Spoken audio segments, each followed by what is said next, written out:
আপনাদেরকে নিয়ে যাব স্বরূপনগরে হাকিমপুর সীমান্তে।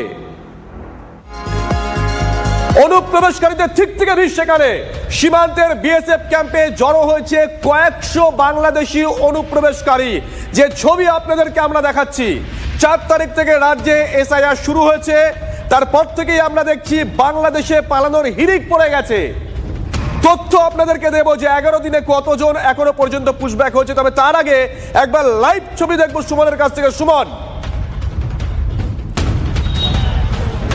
দেখো একেবারে স্বরূপনগরে যে হাকিমপুর সীমান্ত এবং সেখানে যে বিএসএফ এর চেকপোস্ট রয়েছে, আউটপোস্ট রয়েছে, তার বাইরে কিন্তু এই ভিড় তুমি দেখতে পাচ্ছ।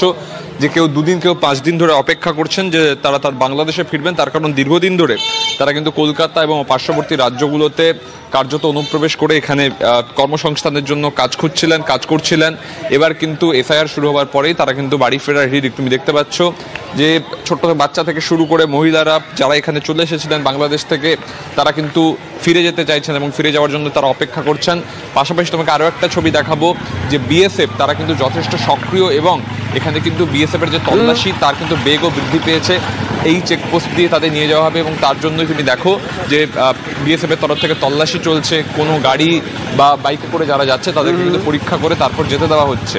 পাশাপাশি এই ছবিটাও দেখাবো যে এর আগে আমরা দেখেছিলাম এই সীমান্ত দিয়ে যারা পারাপার করছিলেন তারা কিন্তু কোথায় ছিলেন, কি কাজ করছিলেন, এই কথাগুলো বলছিলেন।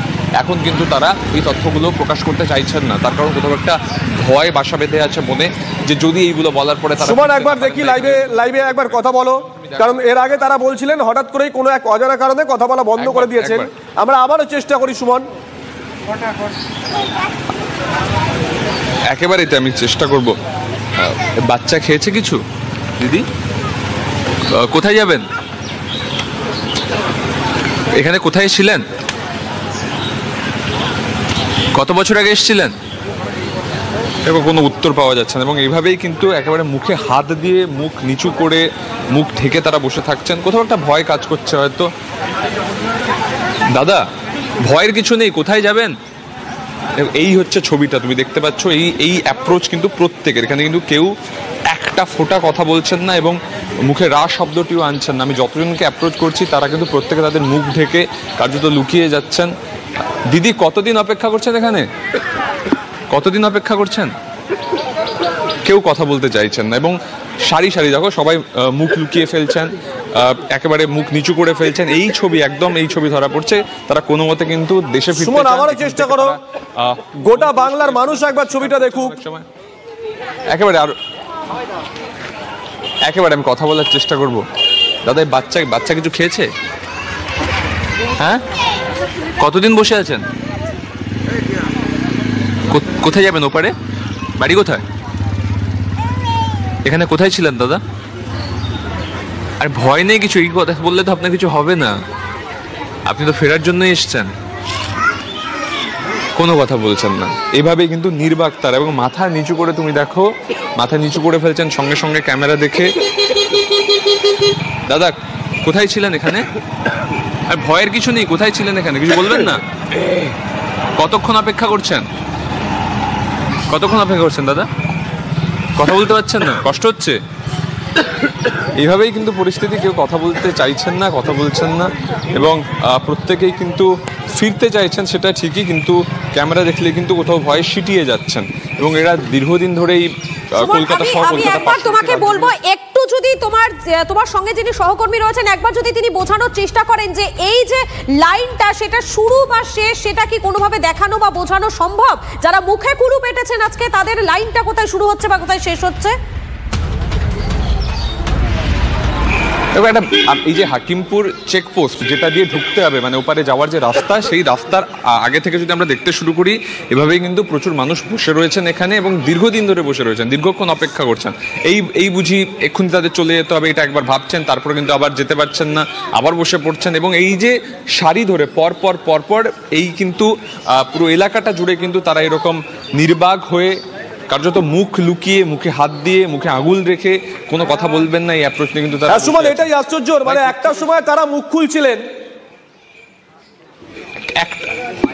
না একটা সময় তারা মুখ খুলছিলেন, দেখো একটা সময় তারা মুখ খুলছিলেন, ঠিক তারা বলেছিলেন তারা এদেশে কিভাবে এসেছেন, দালালকে কত টাকা দিয়েছেন, ভোটার কার্ড তৈরি করেছেন কিনা, আধার কার্ড তৈরি করেছেন কিনা, যাবতীয় সরকারি সুবিধা রাজ্যের তরফ থেকে তারা পেয়েছেন কিনা, একাধিক কথা তারা বলেছেন। কিন্তু কোনো এক অজানা কারণে হঠাৎ করেই তারা নির্বাক হয়ে গেছেন, কথা বলা বন্ধ করে দিয়েছেন। কিন্তু বাংলার মানুষ অন্তত তাদের ছবিটা দেখুক, যারা মুখ লোকানোর চেষ্টা করছেন এরাই আজকে বাংলার আনাচে কানাচে, তোমার বাড়ির পাশে আমার বাড়ির পাশে হয়তো ঘাপটি মেরে পড়েছিল, তোমার আমার যে অধিকার সেই অধিকারে থাবা বসিয়েছে। এবং তার নেপথ্যেও কেউ ছিল যারা হয়তো এখানে থাকে, হতে পারে কোনো রাজনৈতিক দলের মতো পুষ্ট, হতে পারে দালাল, তারাও কিন্তু এদেরকে দিনের পর দিন ইন্ধন জুগিয়ে গেছে। আমরা সেই মানুষগুলোর ছবি অন্তত বাংলার মানুষের সামনে তুলে ধরতে চাই যারা আমাদের অধিকারে এসে থাবা বসিয়েছে দিনের পর দিন। সুমন,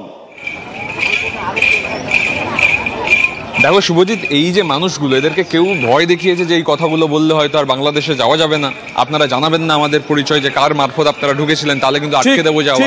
এই অদৃশ্য ভয় তাদের মাথার উপর কাজ করছে এবং তার জন্যই কিন্তু তারা কোনো কথা বলছেন না। আমি উইদাউট ক্যামেরা আড়ালে গিয়েও তাদের সাথে কথা বলার চেষ্টা করেছি, বলছেন হাত জোর করছি দাদা কিছু বলতে বলবেন না, এই হচ্ছে তাদের অ্যাপ্রোচ। কারণ তাদেরকে ফিরতে হবে, আটকে যাবেন না হলে। এই অ্যাপ্রোচ নিয়ে তুমি দেখো এই মানুষগুলো, আমি আবার দেখাতে বলবো ছবিটা, যে মুখ লুকিয়ে ফেলছেন, সম্পূর্ণ মুখ লুকিয়ে ফেলছেন যাতে তাদের দেখা না যায়, বোঝা না যায়। অদৃশ্য ভয়, সেই ভয় কারা দেখালো সেই কথাও তারা বলতে পারছেন না। এবং এখানকার যে পরিস্থিতি, এখানে আসা তারাও দেখাতে পারে সুমন, তারাও দেখাতে পারে যাদের হাতে আক্রান্ত হয়েছিল সুজয় এবং অমিত, তারাও দেখাতে পারে, অস্বাভাবিক কিছু না। সীমান্ত ছবিটা তো পাল্টাচ্ছে। প্রথমে তারা ভিড় করলেন, তারা কথা বললেন, তাদের কথা জানতে পারলো গোটা বাংলার মানুষ। তারপরে হঠাৎ করে দেখলাম আমাদের সহকর্মীদের উপর চড়া হলো ওখানকার কয়েকজন, তারপর থেকে দেখলাম যারা কথা বলছিলেন তারা কথা বলা বন্ধ করে দিলেন। মানে তুমি স্টেপ বাই স্টেপ বিষয়গুলো দেখো।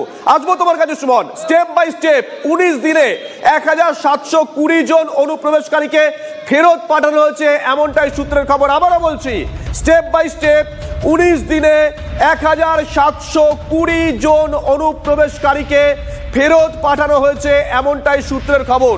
সূত্র আর কি বলছে, কোন কোন সীমান্ত দিয়ে ফেরত পাঠানো হচ্ছে, প্রক্রিয়া কিভাবে চলছে, তারা কি আবার আগামী দিনে আসতে পারে, কোনো ফাঁক রয়ে যাচ্ছে কি, নাকি সেটাও রাখতে চাইছে না স্বরাষ্ট্র মন্ত্রক? সায়ন্তর কাছ থেকে জানবো। সায়ন্ত, দেখো শুভজিৎ, স্বরাষ্ট্র মন্ত্রকের তরফে এবং বিএসএফ এর তরফে এই যে গোটা ফেরত পাঠানোর প্রক্রিয়া, সেটাই কিন্তু অর্থাৎ পুশব্যাক প্রক্রিয়ার ক্ষেত্রে কিন্তু অনেক কিছু গোপনীয়তা অবলম্বন করা হচ্ছে। কারণ জাতীয় সুরক্ষা এবং অনেক বিষয় এটার সঙ্গে জড়িত রয়েছে। তবে এখনো পর্যন্ত বিএসএফ এর তরফে সরকারিভাবে মুখ না খোলা হলেও বিএসএফ এর তরফে যে সূত্র মারফত খবর পাওয়া যাচ্ছে, শুধুমাত্র হাকিমপুর সীমান্ত থেকে এসআইআর প্রক্রিয়া শুরু হওয়ার পর প্রায় 1720 জনকে বাংলাদেশে পাঠানো হয়েছে গতকাল পর্যন্ত, অর্থাৎ শুক্রবার পর্যন্ত 1720 জনকে পাঠানো হয়েছে। এটা কন্টিনিউয়াস প্রসেস, সারা দিন চলছে।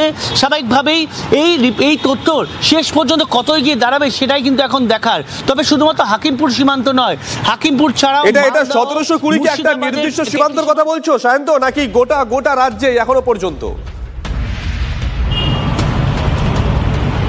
শুধুমাত্র হাকিমপুর সীমান্ত, সরবনগরের হাকিমপুর সীমান্তেই 1720 জনকে ওপারে পাঠানো হয়েছে। বাকি সীমান্তে কিন্তু এই পরিমাণ ভিড় নেই, পাঠানো হচ্ছে তবে সংখ্যা অনেকটাই কম। হাকিমপুর সীমান্তে কিন্তু সবথেকে বেশি ভিড়, যেটা বিএসএফ এর তরফে, বিএসএফ কর্তৃপক্ষের একাংশের তরফে যে দাবি করা হচ্ছে, উত্তর 24 পরগনা, নদিয়ার এবং কলকাতায় যে দীর্ঘদিন ধরে অনুপ্রবেশ ছিল বা বাংলাদেশে এসে বসেছিল, তারা কিন্তু এই হাকিমপুর সীমান্তটাকে ব্যবহার করছে। সঙ্গে থাকো মধুকল্পিতা, তারা এখানে এসেছিল, যে কোনো ভাবেই হোক এসেছিল। কেউ বলছে কাঁটাতার পেরিয়ে এসেছিল, কেউ বলেছিল 5000 টাকা দালালকে দিয়েছিল, কেউ বলেছিল 8000 টাকা দালালকে দিয়েছিল, কেউ বলেছিল 10,000 টাকা দালালকে দিয়েছিল। তারা এসেছিল কোথায়? এসেছিল শুধু নয়, এসে এ বাংলায় তারা ঘাঁটি গেড়েছিল। আর এসআইআর শুরু হতেই তারা পগার পার হচ্ছেন। ঠিক এমনই আরো একটা ছবি আপনাদেরকে দেখাবো। ডানকুনির ছবিটা দেখুন একবার। ডানকুনি থেকে উধাও 5 বাংলাদেশি।